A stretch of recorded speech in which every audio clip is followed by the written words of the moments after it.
Good afternoon guys. Good afternoon. Good afternoon. Ayan guys oh. Ganyan oh, binabalot na nila. So ganito po pwede na. So hindi lang sila nagbalot ngayon dahil siyempre may parating na bagyo.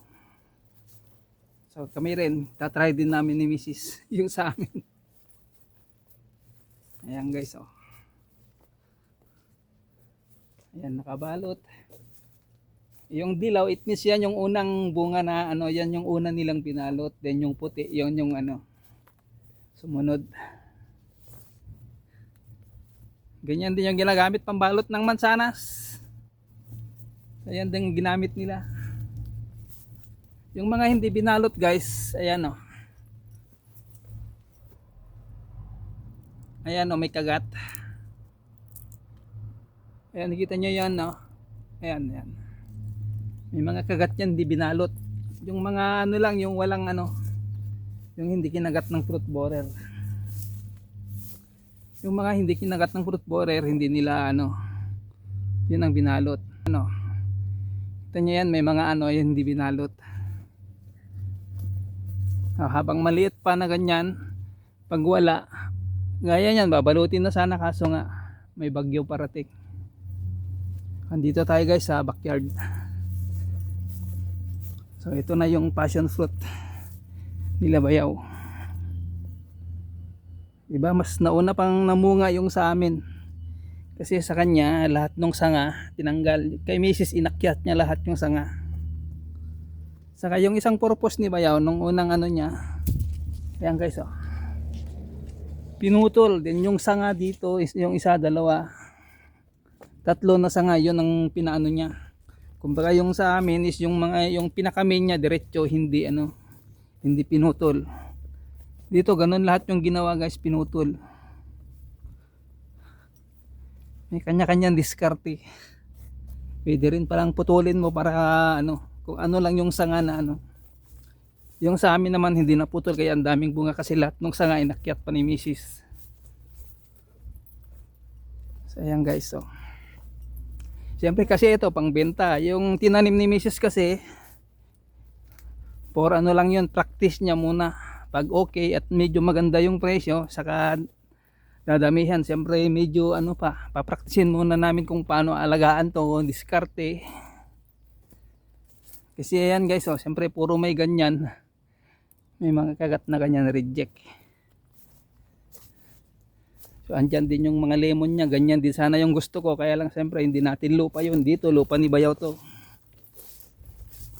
Lupa nila Bayaw to, so lahat ng gusto niyang itanim dyan po pwede, gusto niya.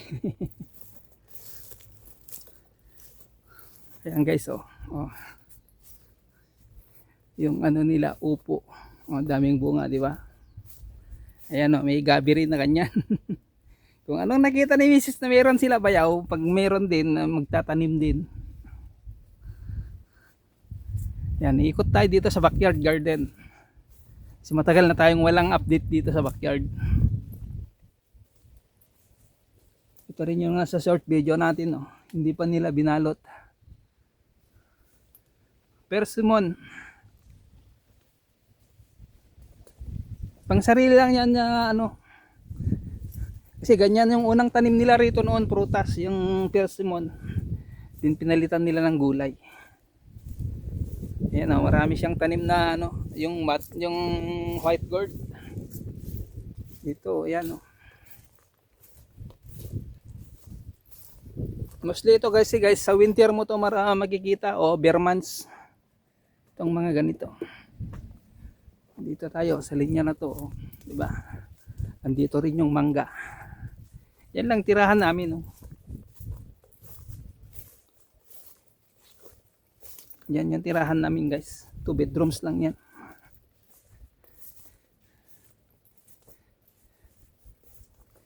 Yan yung tirahan nila Mrs. nung mga bata pa sila pag ano, pag Sabado Linggo dito sila.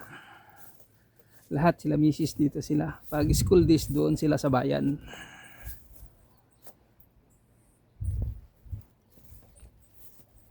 Mangga guys oh. Apple mango yan. tayo. Ayan guys, oh. Nag-try si Bayaw, pwede rin pala yung sanga. Yan, sanga lang yan guys, ha. Tinatry kung ano yan, kung magkiklik yan, hindi na natin kailangan bumili ng ng punla. Tayo na mismo gagawa ng ganyan din, magtatanim na lang. Diba? Ang daming bunga. Ito, gaya ng mangga namin, wala na bulok lahat kasi panay ang ulan. Gaya sa amin, at least kahit paano mayroon tayong nakuha doon.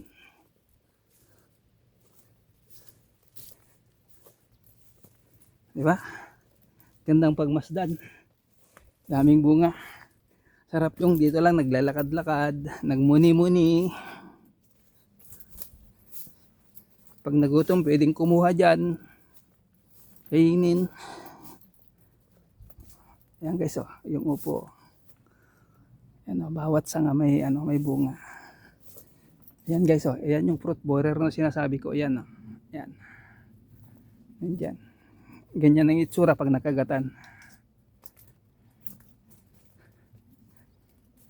Ganyan guys, oh, po pwede nang harvestin yung ganyan, oh, may nag-uumpisang kulay.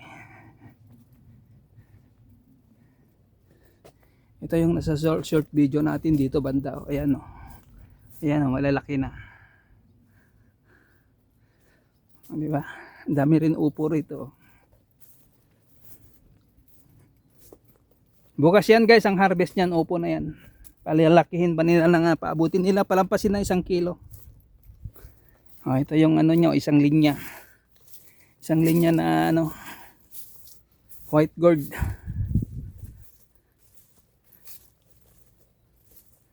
Oh, di ba? Mas malalaki yung sa amin, yung bunga.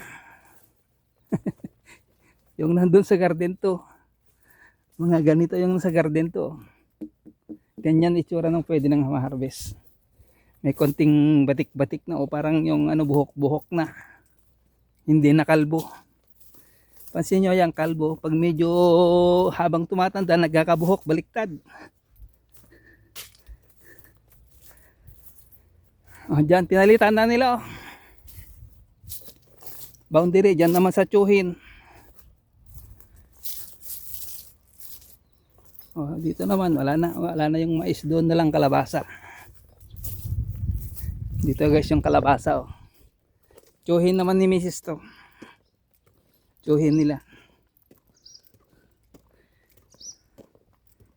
Yung sumunod sa tatay nila Mrs. Dito siya.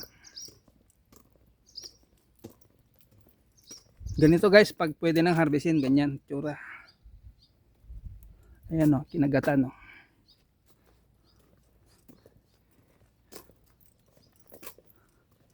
So ayan siya guys. Hindi na tayo papasok dyan sa loob. Yan lang, oh. Oh, lalaki ng bunga guys, oh. Ganito guys, pwede nang ma-harvest. Yung may mga batik-batik na kanyan, pag green pa wala, hindi pa pwede. Yung ganyan, hindi pa pwede. Kailangan ganito, medyo mas malalaki yung batik-batik. Ayan guys, oh. Hindi pa nila to hinarbesan. Kasi mababa nga ng presyo, waiting. Ayun yung sitaw. Pasyal ko kayo. 4 to guys na magkakapatid. Yung panganay dyan, Kilabayaw. Dito yung pangalawa. Yan yung pangatlo. Ayan yung pang-4, prutas. Peach.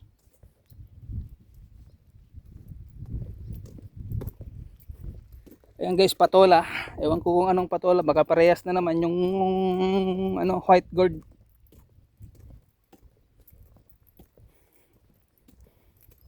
Yung puti, yung mahaba na ito naman yung kay Bayaw, tingnan nyo. Liliit. Itong patola nila. Parehas kami na lufa, kaya lang ito yung iba, yung ibang klase, yung isang klase na lufa.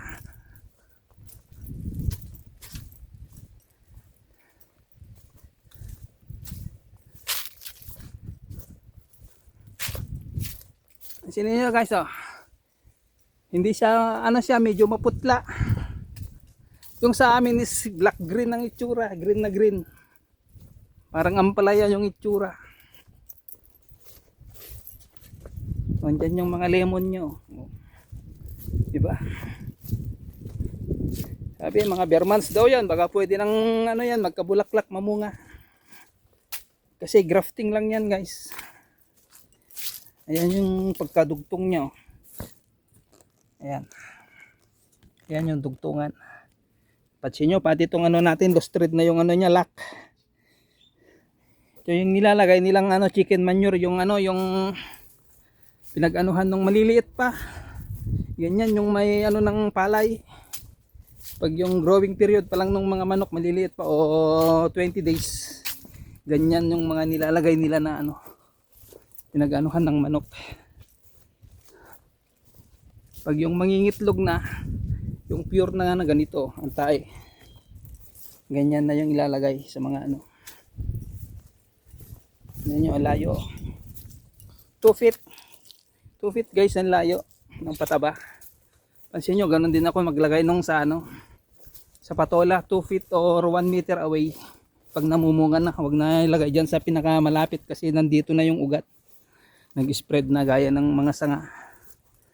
Ayan, kasi lost thread din tong ano natin. Lost thread din tong pinakalak ng selfie stick natin, oh. Yeah. Bakit hindi binalot kasi ayan, oh. Ayan.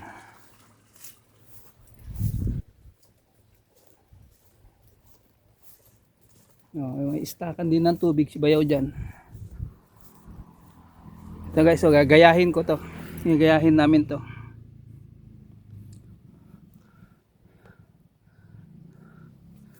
So ayan, ayan ang itsura ng backyard.